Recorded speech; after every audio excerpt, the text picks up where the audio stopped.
You could have had something like that. Rejection casts us out to sea on the question, what might that relationship be? These three original things are still relatively clearly there, especially the question. The next one, that rejection casts us out to sea on the question, what might that relationship be?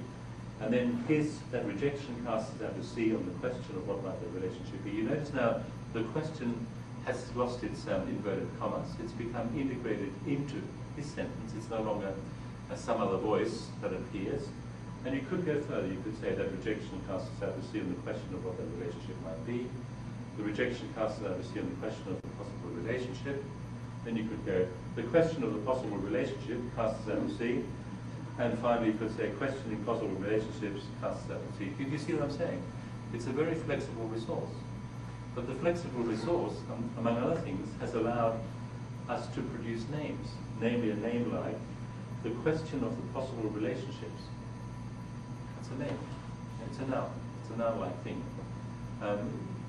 It's like a name. The question of the possible relationships is a nominal entity which we've made in the process of going through this.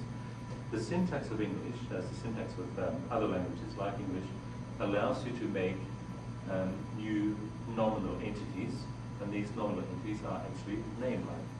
Just like in the very first bit I've got at the top here, rejection is actually a name made from someone rejects something. That's the process of normalization. And that's quite important to kind of look, when I said what are the resources of writing, it's quite important to think about what can this mode do? What can I do with it? And of course you could immediately ask also, can I do that with speech? Now, what is the difference between speech and writing here? I was certainly able to say these sentences, but I didn't feel comfortable saying. I had difficulty saying them. They aren't speech-like. Yeah? The speech-like organization of meaning is a very different one. Now, so this is a kind of a confusion which often happens in debates about writing. Oh yeah, that I can kind of say anything I want, or I can write anything I want. Yes, you can. But reading those kinds of sentences there is difficult.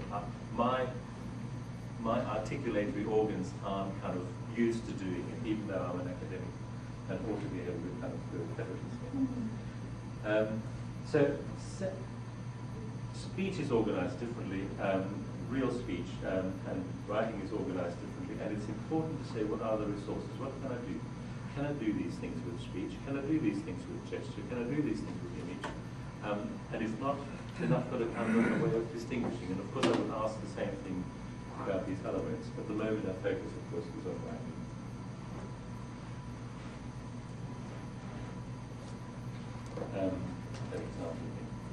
Okay, something about multimodal design and writing in multimodal design. An example to kind of make it concrete. Some years ago, my partner, who doesn't like to be called wife, hence his name partner, while carrying all sorts of associations which she doesn't want to bring into our life, got sent, because we live in London and she's Australian and I'm sort of Australian, got sent a little purse for her birthday. And we have a tradition which comes from our German origins of having a little birthday table at breakfast in the morning, where you kind of have the presents and you unwrap them at breakfast. So here was this purse, and unwrapping it. It was a light brown leather purse. And when she undid it, inside it had these little green cards, the size of a kind of a credit card, what are they called? Credit card, or business cards. I mean, that size, very strong board, smooth, kind of shiny on the surface, and there were 3 of these stuck in there. And she kind of took them out, and our daughter immediately kind of pounced on one, and I sort of took another one up and looked at it, and I kept another, and here it is. So my question then was, what is this little card doing in the purse? What's its function? Why is it stuck in there? It's some kind of throw it away. And here, my next example is the written text, which was on there. Let's see. Annabelle is a 100% Australian-owned company specialising in the manufacture and importing of quality handcrafted leather handbags and accessories. This fine product, which is made in Italian leather, was manufactured in the People's Republic of China under strict supervision, and the packaging and quality inspection was carried out in Melbourne, Australia. Yeah? So maybe we're getting a bit closer to what this is about. It's kind of assert Australian. It's 100%. It's not 100% Australian, but it's certainly from a 100% Australian-owned company, which specialises in the manufacture and importing of quality handcrafted leather handbags and accessories made in Italian leather, manufactured in the People's Republic of China under strict supervision, and the packaging and quality inspection carried out in Melbourne, Australia. So when you go back to this now, the card itself has a particular kind of function. It sort of seems to add quality, it seems to add value or quality to the product itself, right? Why else would you bother sticking something like that in there? So it's got that function. Then it's kind of got Italian leather, and made in China. sort of there. You wonder about its ideological function. What does it do? It's selling Australianness, but it's also kind of apparently there must be some kind of or must have been some kind of legal kind of need to declare what this thing actually is. But to say, look, we're selling you for a lot of money, first made in China in 1966, wouldn't have sort of gone well, even if it was made in Italian leather.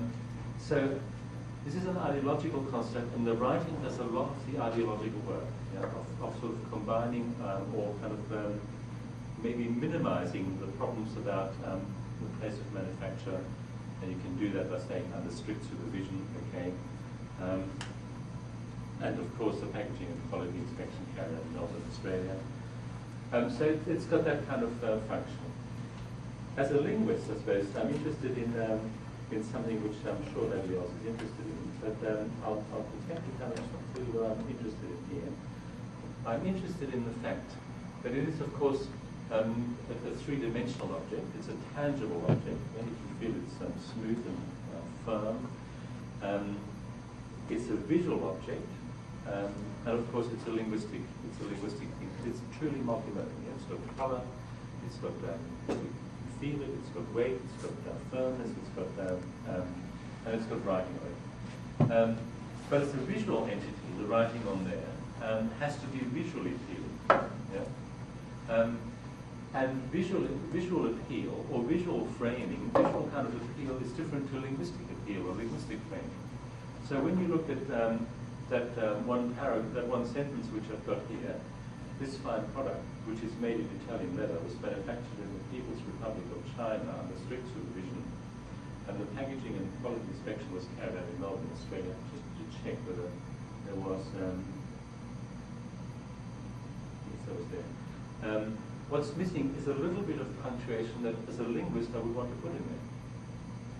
For instance, I would want, we had this discussion in different, I would want to put an apostrophe somewhere near People's Republic, just to kind of not appear ignorant. But also, I might, as a kind of a fastidious linguist, want to punctuate a bit more than this sentence is punctuated on the card. Yeah? So, this fine product, with a non-restricted relative clause, which is made in Italian leather, was manufactured in the People's Republic of China under strict supervision, again, comma, and the packaging and quality inspection was carried out in Melbourne, comma, Australia. But to do that is to sort of be a linguist.